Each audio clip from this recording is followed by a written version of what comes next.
Master minds the pride of India. Inter, MPC, BiPC, MEC, CEC చదివిన విద్యార్థులకు CA మరియు CMA foundation కొరకు నూతన బ్యాచెస్ ప్రారంభం. AP deputy CM Pavan Kalyan రేపటి నుంచి వారాహి అమ్మవారి దీక్ష చేపట్టనున్నారు. 11 రోజుల పాటు పవన్ దీక్ష చేయనున్నారు. ఈ దీక్షలో పండ్లు, ద్రవాహారం మాత్రమే తీసుకునున్నారు పవన్. గతేడాది జూన్లో వారాహి విజయ యాత్ర చేపట్టారు పవన్ కళ్యాణ్. ఈ యాత్ర సందర్భంలోనూ అమ్మవారికి పూజలు నిర్వహించి దీక్ష చేపట్టారు. పురాణాల ప్రకారం దుర్గాదేవికి 7 ప్రతిరూపాలుగా సప్తమాతృకలు ఉంటారు. ఆ సప్తమాతృకలో ఒకరు వారాహి అమ్మవారు. పురాణాల ప్రకారం అంధకాసురుడు, రక్తబీజులు, శంభుని శంభు వంటి పలువురు రాక్షసులను సంహరించడంలో వారాహి అమ్మవారి ప్రస్తావన వస్తుంది. అలాగే లలితా పరమేశ్వరి దేవి సర్వ సైన్యాధ్యక్షురాలు శ్రీ వారాహి అమ్మవారు అని కూడా చెబుతారు. అమ్మవారి రూపం వరాహ ముఖంతో 8 చేతులతో పాసం, నాగలి, శంఖ చక్రాలు వంటి ఆయుధాలతో కనిపిస్తుంది. గుర్రం, పాము, దున్నపోతు, సింగం వంటి వాహనాల మీద వారాహి అమ్మవారు సంచరిస్తున్నట్లు పురాణాల్లో తెలిపారు. ఎన్నో ఫెయిల్యూర్స్ తర్వాత పవన్ మొన్నటి అసెంబ్లీ ఎన్నికల్లో అఖండ విజయం సాధించారు.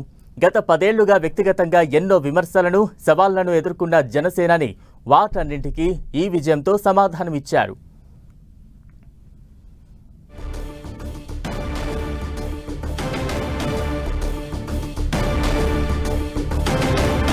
పవన్ కళ్యాణ్ వారాహి దీక్షకు సంబంధించి మరింత అప్డేట్స్ అందించేందుకు మా ప్రతినిధి దుర్గా సిద్ధంగా ఉన్నారు. దుర్గా,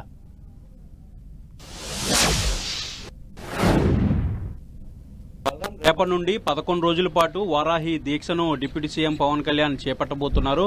ఈ 11 రోజుల పాటు వారాహి అమ్మవారికి సంబంధించినటువంటి పూజా కార్యక్రమంలో పూర్తిగా పవన్ కళ్యాణ్ నిమగ్నం అవడంతో పాటు కఠోరమైనటువంటి సాధన కూడా చేయబోతున్నారు. ముఖ్యంగా ఈ దీక్షకు సంబంధించి 11 రోజులు కూడా ఆయన ఉదయం అలాగే సాయంత్రం పూజలు నిర్వహించడంతో పాటు పూర్తిగా ఆయన అల్పాహారాలు, కేవలం ద్రవ పదార్థాలు మాత్రం ఆయన ఆహారంగా తీసుకునే పరిస్థితి ఉంది. కేవలం పాలు అలాగే పండ్లతో పాటు కొన్ని రకాల జ్యూసులు మాత్రమే తీసుకోబోతున్నారు. ఈ పూర్తిగా ఈ 11 రోజుల పాటు కూడా కాషాయం బట్టలు మాత్రమే ధరించబోతున్నారు. ఈ 11 రోజులు కూడా అత్యంత నిష్ఠ నియమాలతో ఈ పూజా కార్యక్రమాలు, ఈ దీక్షను చేపట్టబోతున్నారు పవన్ కళ్యాణ్. గతంలో కూడా గత ఏడాది జూన్లో కూడా వారాహి యాత్ర ఏదైతే ప్రారంభించడానికి ముందు 2 రోజుల పాటు ఈ దీక్షను స్వీకరించినటువంటి కార్యక్రమాలు, పూజా కార్యక్రమాలు పెద్ద ఎత్తున మంగళగిరి పార్టీ కార్యాలయం చేయడం జరిగింది. ఇప్పుడు కూడా అదే తరహాలో ఈ కార్యక్రమాలన్నీ కూడా చేస్తున్నారు. రేపు దీక్షని తీసుకోవడంతో ప్రారంభమవుతున్నటువంటి దీక్ష 11 రోజుల పాటు ఉంటుంది. అయితే పూర్తిగా కేవలం అంటే గతంలో వారాహి యాత్రను నిర్వహించారు. దీక్ష చేపట్టిన తర్వాత వారాహి వాహనం ఏదైతే ఉందో ఆ వాహనానికి పూజలు నిర్వహించిన తర్వాత మొదటిగా నేరుగా అన్నవరం వెళ్లి అన్నవరం నుంచి కాకినాడ జిల్లాలో మొదటగా ఆయన వారాహి యాత్రను చేపట్టడం జరిగింది.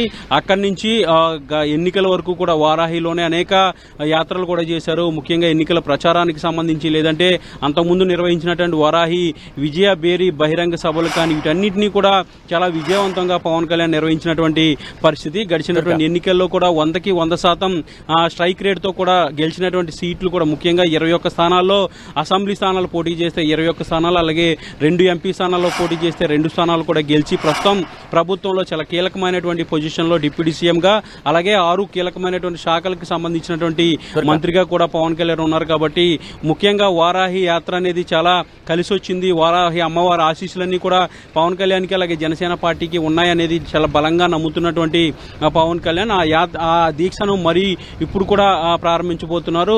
గతంలో కూడా జూన్ నెలలో యాత్రను ఈ దీక్షను ప్రారంభించారు. ఇప్పుడు కూడా అదే దీక్షను మళ్ళీ పవన్ కళ్యాణ్ చేపట్టబోతున్నారు. 11 రోజుల పాటు ఈ దీక్ష కొనసాగబోతుంది. రేపు పూజా కార్యక్రమాలు పెద్ద ఎత్తున కూడా నిర్వహించిన తర్వాత ఈ దీక్షను పవన్ కళ్యాణ్ చేపట్టబోతున్నారు. ప్రస్తుతం అయితే ఈ రోజు కూడా దీక్షకు సంబంధించినటువంటి కొన్ని పూజా కార్యక్రమాలు నిర్వహించిన తర్వాత విజయవాడలో ఉన్నటువంటి క్యాంప్ కార్యాలయానికి పవన్ కళ్యాణ్ వచ్చారు.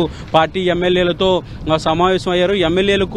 ఎమ్మెల్యేల విధులకు సంబంధించి అసెంబ్లీలోనూ అలాగే ప్రభుత్వంలోనూ ముఖ్యంగా ప్రభుత్వం నుంచి చేయించుకోవాల్సినటువంటి కొన్ని పనులకు సంబంధించి శిక్షణ ఇస్తున్నారు. పార్టీ సీనియర్ నేతగా ఉన్నటువంటి ప్రస్తుతం మంత్రిగా ఉన్నటువంటి నాదండ్ల మనోహర్ గతంలో కూడా ఆయన స్పీకర్ గా కూడా పనిచేశారు. కాబట్టి అసెంబ్లీలో వ్యవహరించాల్సినటువంటి తీరుకు సంబంధించి అక్కడ ఉన్నటువంటి నియమ నిబంధనలకు సంబంధించి పూర్తిగా ఆయనకు అవగాహన ఉంది. కాబట్టి ఆయన వీళ్ళందరికీ కూడా శిక్షణా తరగతులు ఇస్తున్నారు. మొదటగా ప్రారంభానికి ఉపన్యాసం అయితే పవన్ కళ్యాణ్ కూడా ఇవ్వడం జరిగింది. ఎమ్మెల్యేలు ఏ విధంగా ఉండాలి, ముఖ్యంగా ఎమ్మెల్యేలు అంటే కరప్షన్ ఎలిగేషన్స్ వస్తాయి, అలాగే ప్రజల సమస్యల విషయంలో కాస్త ఇబ్బందులు వస్తాయి. వీటన్నిటినీ కూడా అధిగమించి ప్రజలకు ఏ విధంగా అందుబాటులో ఉండి వాళ్ళ సమస్యల గురించి పరిష్కరించాలి, అలాగే ప్రజల సమస్యల గురించి వాటిని పరిష్కరించే దిశగా అసెంబ్లీలో ఏ విధంగా మాట్లాడాలనే దానికి సంబంధించి కూడా పవన్ కళ్యాణ్ వీళ్ళందరికీ దిశానిర్దేశం కూడా చేయడం జరిగింది. నాదండ్ల మనోహర్ అలాగే మండలి బుద్ధప్రసాద్ ఇద్దరు కూడా గతంలో మనోహర్ అయితే స్పీకర్గా పనిచేశారు, బుద్ధప్రసాద్ మంత్రిగా పనిచేయడంతో పాటు డిప్యూటీ స్పీకర్గా కూడా పనిచేశారు. కాబట్టి వీళ్ళిద్దరూ కూడా ఎమ్మెల్యేలకు ట్రైనింగ్ ఇస్తున్నారు. అసెంబ్లీ రూల్స్కి సంబంధించి కొంతమంది అనుభవజ్ఞులైనటువంటి అధికారులతో కూడా ఎమ్మెల్యేలకు ఈ శిక్షణ ఉండబోతుంది. సాయంత్రం వరకు కూడా ఈ ట్రైనింగ్ సెషన్ అనేది కొనసాగుతుంది. అయితే ఈ ట్రైనింగ్ సెషన్ కూడా పవన్ కళ్యాణ్ కాషాయం బట్టల్లో వచ్చారు, వాళ్ళందరికీ కూడా ఉపన్యాసం ఇచ్చారు. అయితే రేపటి నుంచి ఈ దీక్ష అనేది ప్రారంభం కాబోతుంది కాబట్టి ఇప్పుడు దానికి సంబంధించినటువంటి కొన్ని పూజా కార్యక్రమాల్లో పవన్ కళ్యాణ్ పాల్గొన్నారు. అందుకోసమే కాషాయం బట్టలు ఈ రోజు నుంచే మొదలు పెట్టారనేది పార్టీ నేతలు కూడా చెప్తున్నారు.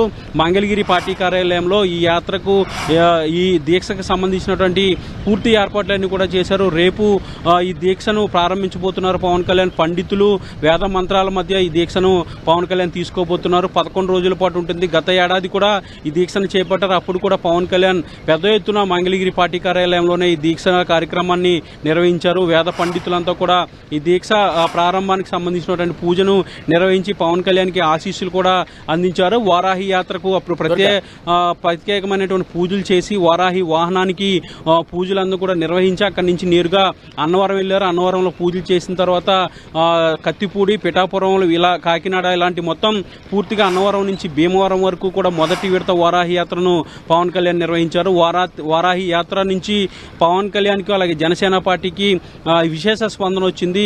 పెద్ద ఎత్తున జనసేన కేడర్ అంతా కూడా యాక్టివ్ అయినటువంటి పరిస్థితి. వారాహి యాత్రతోనే ఎన్నికల ప్రచారం కూడా పూర్తి చేశారు. అప్పటి నుంచి విజయ పదంలో పవన్ కళ్యాణ్ ప్రస్తుతం కొనసాగుతున్నారు. 21 అసెంబ్లీ స్థానాలు, 2 ఎంపీ స్థానాలు వచ్చాయి. డిప్యూటీ సీఎం కూడా అయ్యి ప్రభుత్వంలో కీలకంగా ఉన్నటువంటి పవన్ కళ్యాణ్ ఈ విజయానికి సంబంధించి వారాహి దీక్ష అనేది చాలా సంకల్పం చాలా గట్టిది, అందువల్ల ఎంత మంచి విజయం సాధించగలిగామంటూ కూడా మరోసారి ఆ దీక్షను చేపట్టబోతున్నారు. రేపటి నుంచి 11 రోజుల పాటు ఈ దీక్షను పవన్ కళ్యాణ్ చేయబోతున్నారు. బలరాం, ఎందుకంటే దీక్ష కారణంగా తన రోజువారీ పరిపాలన కార్యకలాపాల మీద ఏమైనా ప్రభావం పడే అవకాశం ఉందా?